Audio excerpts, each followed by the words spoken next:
Que esta mañana un terremoto de magnitud 7,5 sacudió la costa noreste de Japón. Según la agencia meteorológica del país, este sismo registrado cerca de las 5 de la tarde, hora local, generó una alerta de tsunami en la prefectura de Iwate y en la isla de Hokkaido, de acuerdo con el sistema de alertas de la televisión pública japonesa. Las autoridades han constatado olas de casi 1 metro de altura y advierten que podrían llegar a los 3 metros. La primer ministro Sanae Takaichi hizo un llamado a la población costera a evacuar hacia las zonas más altas, esto dentro del programa de alerta que normalmente ocurre en Japón.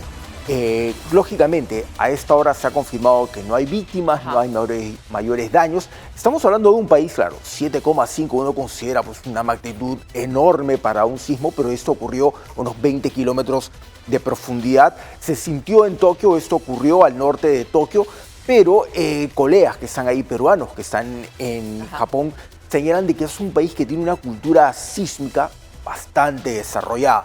Esto cambia cada año. Las mismas regulaciones, el mismo avance en las edificaciones también avanza cada año. Son viviendas y mecanismos diseñados especialmente para este tipo de contingencias. Hay que tener en cuenta que Japón es un país altamente sísmico. Se activaron las alarmas, se activaron los avisos pidiéndole a las personas que vivían cerca que evacúen de inmediato. Se produjo una evacuación ordenada, sumamente rápida en las localidades cercanas al epicentro del sismo. Claro, en otras regiones ya no fue necesario, incluso las mismas alertas señalaban que había ocurrido un sismo, pero relativamente lejos, que pedían que haya tranquilidad. Esto en Tokio.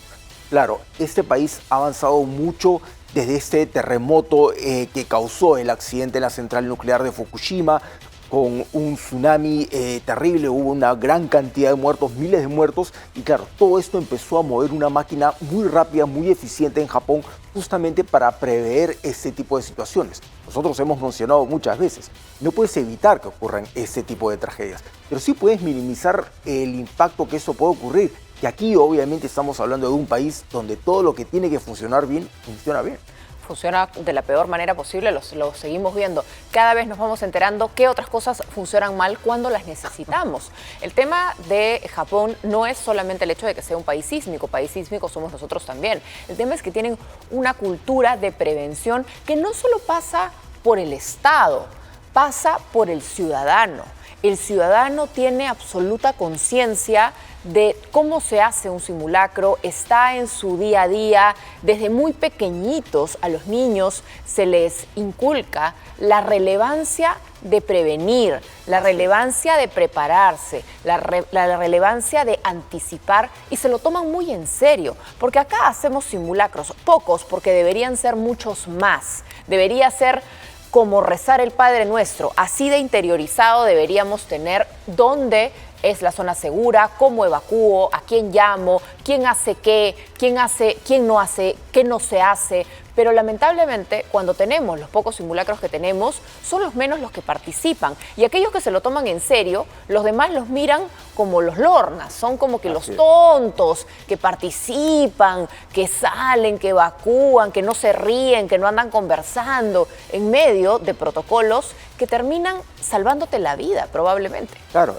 eso referente al tema de los simulacros. Ahora, dentro de los lineamientos del reglamento para la construcción, ves que hay determinados materiales que se tienen que utilizar en un primer piso, en un segundo piso, en un tercer piso, la distancia que tiene que haber referente a las columnas, el tipo de fierro que se tiene que utilizar.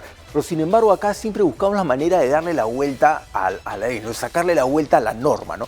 Utilizas otro tipo de ladrillo, utilizas otro tipo de cosa, no contratas tal vez a un especialista que vea si es que puedes construir más.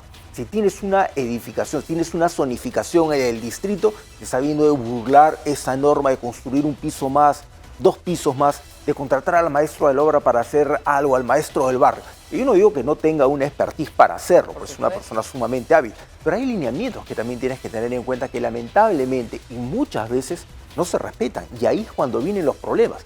Tienes también muchos distritos que empiezan a otorgar permisos o simplemente no fiscalizan construcciones en zonas donde no se debe construir.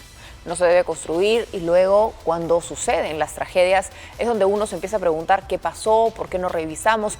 edificaciones nuevas que no se hacen con los lineamientos de seguridad que se debe.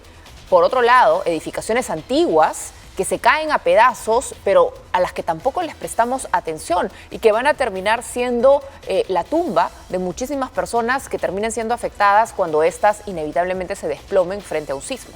Así es, pero vamos a hablar de lo que ocurre en otra región del mundo.